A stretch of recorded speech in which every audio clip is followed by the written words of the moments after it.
Umwe mu basirikare bakomeye cyane igihugu cy'u Rwanda gifite umugaba mukuru w'ingabo z'u Rwanda General Mubaraka Muganga, ni umwe mu basirikare bafite ibigwi ntagereranywa mu gisirikare cy'u Rwanda uhereye ku mateka y'urugamba rwo kubohora igihugu, guhagarika jenoside yakorewe abatutsi n'ibindi bikorwa by'indashyikirwa yakomeje gukora na nyuma yaho. General Mubaraka Muganga afite imidari y'uruhurirane yagiye yambikwa mu bihe bitandukanye kubera ibigwi bye, akaba yaragizwe umugaba mukuru w'ingabo z'u Rwanda ku itariki ya 5 Kamena 2023. Amakuru ari ku rubuga rwa murandasi rw'ingabo z'u Rwanda yerekana ko General Mubaraka Muganga yavutse mu mwaka w'1967, bivuze ko afite imyaka igera kuri 56. General Mubaraka Muganga akomoka mu muryango w'abayoboke b'idini ya Islam.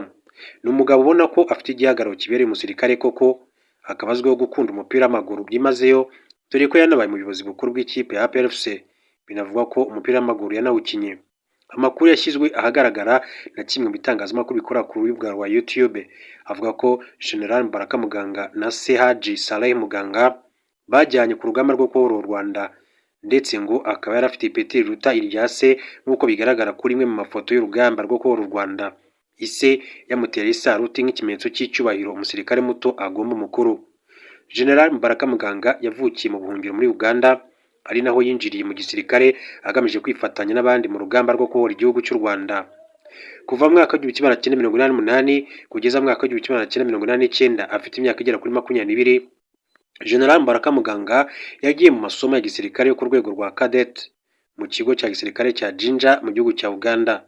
Ayarangije ahita ajya kwifatanya n'abarwanyi ba RPA Inkotanyi mu rugamba rwo kubohora igihugu cy'u Rwanda.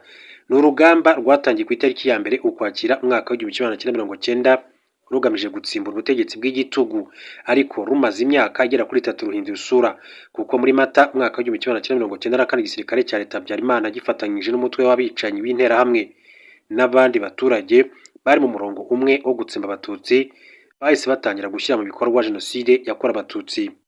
Icyari urugamba rwo gutsimbura umwanzi cyahise cyiyongeraho akazi katoroshye ko guhagarika jenoside yakorewe abatutsi, ariko kubera ubwitange ndetse n'ubuhanga mu bya gisirikare byaranze abasirikare ba RPA barimo na General Mubaraka Muganga, umwanzi yaratsinzwe na jenoside irahagarikwa ku itariki ya 4 Nyakanga mwaka w'1994.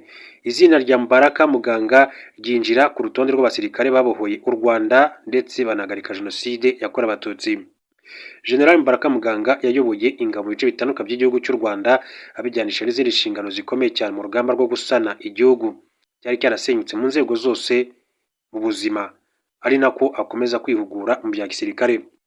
Nk'uko bigaragara kuri website ya Minisiteri y'Ingabo z'u Rwanda, General Mubaraka Muganga yitabiriye amasomo mpuzamahanga ya gisirikare yo mu rwego rwo hejuru, harimo ayo yakoreye muri Zambia muri 2005, muri Kenya 2006 na 2007, mu Bushinwa 2007, 2012 no mu Misiri muri 2008. Ayo masomo yose yaje yiyongera ku mpamyabushobozi y'icyiciro cya 2 cya kaminuza afite mu bijyanye n'imiyoborere. Ipeti rya Lieutenant General yaryambitswe n'umukuru w'igihugu Paul Kagame nk'umugaba mukuru w'ikirenga w'ingabo z'igihugu cy'u Rwanda hari ku itariki ya 4 Kamena 2021. Icyo gihe yaramuhaye inshingano zo kuba umugaba w'ingabo zirwanira ku butaka. Hashize imyaka igera kuri 2 amugira umugaba mukuru w'ingabo z'u Rwanda, asimbuye General Jean Bosco Kazura. Ibigwi mu mwuga wa gisirikare General Mubaraka Muganga amazemo imyaka isaga igera kuri 30 byamuhesheje imidari mu byiciro bitandukanye bikurikira: umudari wo kubohora igihugu National Liberation Medal, umudari wo guhagarika jenoside Campaign Against Genocide Medal, umudari w'ibigwi byo hanze y'igihugu Foreign Campaign Medal, umudari w'ishimwe utangwa n'umukuru w'igihugu Presidential Inauguration Medal, umudari w'ibigwi byo ku rugamba Combat Action Ribbon, umudari wo gusoza neza amasomo y'urugamba Combat Service Ribbon, n'umudari w'ibikorwa bifitiye abaturage akamaro Community Service Ribbon. Akaba ari General Mubaraka Muganga, niwe mugaba mukuru w'ingabo z'igihugu cy'u Rwanda kugeza magingo aya ngaya. Byari bimeze nka filime mu mpera za Mutarama 2025 ubwo umuvugizi w'umutwe witwaje intwaro wa M23 Lieutenant Colonel Wiringoma yatonganyaga abacanshuro b'abanyaburayi biganjemo abaturutse muri Romania, abagaragariza ko bakoze ikosa rikomeye cyane ryo kwemera gukoreshwa na Perezida Felix Tshisekedi mu bikorwa byo kwica abanyekongo baharanira uburenganzira bwabo. Abasirikare ba Afurika y'Epfo bari ku ruhande rw'ingabo za Repubulika ya Demokarasi ya Kongo, nubwo bari bameze nk'imfungwa z'intambara, babikurikiranaga hafi mu bigo babagamo bikikije umujyi wa Goma. Ibyo byatumye batazira Lieutenant Colonel Goma Quickly. Ijambo yabwiraga abacanshuro ubwo bari ku mupaka w'u Rwanda na Repubulika ya Demokarasi ya Kongo bitegura kurira imodoka zibajyana ku kibuga cy'indege cya Kigali kugira ngo basubire iwabo. Abacanshuro b'Abanyaburayi bandagajwe bikomeye cyane abarwanyi ba M23 muri Mutarama, ubwo bahanganiraga mu nkengero z'umujyi wa Goma bafatwaga nk'abatinyitse kuko byavugwaga ko abenshi barwanya intambara zikomeye cyane mu bihugu bitandukanye, ariko ntibari bazi neza aho bagiye kurwana nabo. Urugamba rwo mu nkengero za Goma rwatumye abacanshuro hafi 300 bamanika amaboko, nyuma yaho bagenzi babo bo bari bamaze guhunga. Nyuma y'ibiganiro byinjiyemo ibihugu byaturutsemo, M23 yemeye kubarekura ku mugaragaro. Itangazamakuru rihari ariko itanga ubutumwa bukomeye cyane ko undi munyamahanga wese uzagerageza kwivanga muri amakimbirane azabona isomo rikomeye. Na mbere y'uko aba bacanshuro kandi bamanika amaboko, Leta ya Repubulika ya Demokarasi ya Kongo yari yaramaze kubona ko nta kinini bashobora kuyifasha kuko ntibashoboye kwambura M23 ibice byinshi yari ifite muri Kivu y'Amajyaruguru. Byatumye muri 2023 itangira ibiganiro n'umunyamerika Eric Prince washinze umutwe w'abacanshuro wa Blackwater kugira ngo imufashe kwisubiza ibi bice. Muri uwo mwaka impuguke z'umuryango w'abibumbye zagaragaje ko Eric Prince ateganya kohereza muri Kivu y'Amajyaruguru abacanshuro barenga 2,000 bakomoka muri Colombia, Mexique na Argentine kugira ngo barwanye M23 ariko banarinda ibirombe by'amabuye y'agaciro muri RDC. M23 yafashe umujyi wa Goma mu mpera za Mutarama 2025 mu gihe Leta ya RDC na Eric Prince byari hafi kunoza amasezerano yo gutuma abacanshuro boherezwa muri Kivu y'Amajyaruguru kugira ngo bakumire abarwanyi b'uyu mutwe. Umugambi wa Isupfa hatekerezwa kubohereza mu birombe byo mu gice cyahoze ari intara Katanga. Hashize iminsi bivugwa ko abacanshuro ba Blackwater bamaze kugera mu mujyi wa Kisangani mu ntara ya Chopo, aho biteguye kurwanya abarwanyi ba M23 bahereye mu bice bihegereye muri teritwari ya Walikale kandi ngo bafite ibikoresho bihagije. Aya makuru yavuzwe mu gihe Perezida Felix Tshisekedi yaraherutse guhurira na Eric Prince New York muri Leta Zunze Ubumwe za Amerika muri Nzeri 2025 ubwo yari yagiye kwitabira inteko rusange y'umuryango w'abibumbye.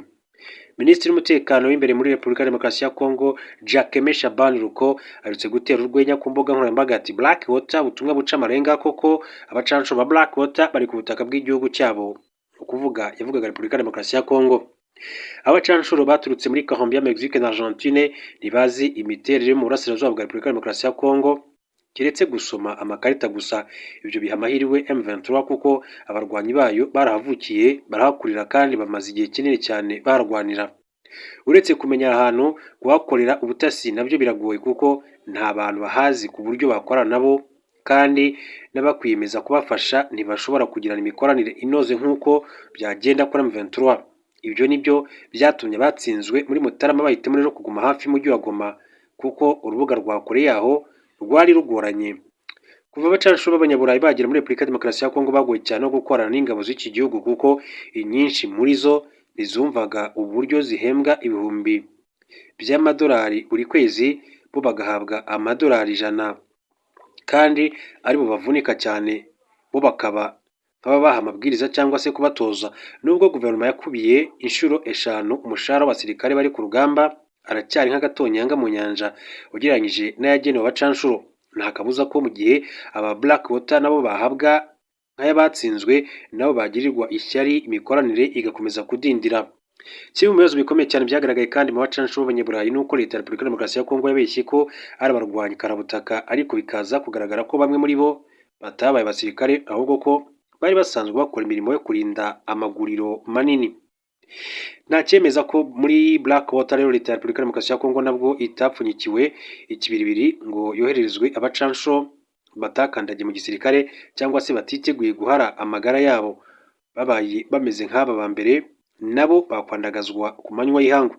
Guverineri w'intara ya Kivu y'Amajyaruguru washyizweho na M23 Bahati Rasto Musanga ubwo yasuraga abaturage bo muri Busumba ndetse na Mpati muri teritwari ya Masisi mu kwezi gushize, yabasobanuriye ko ubuyobozi bw'abarwanyi babo bwisumbuyeho bityo ko nta wababusubiza inyuma. Bahati wamaze igihe kinini cyane ari mu bajyanama ba General Sultan Makenga yagize ati dufite ibikoresho byose ntacyo tudafite, ati ntabwo bazadutsinda, twe ibyo dukora byose turi kumwe n'Uwiteka, tugendana n'Imana kandi Imana izarushaho kudufasha.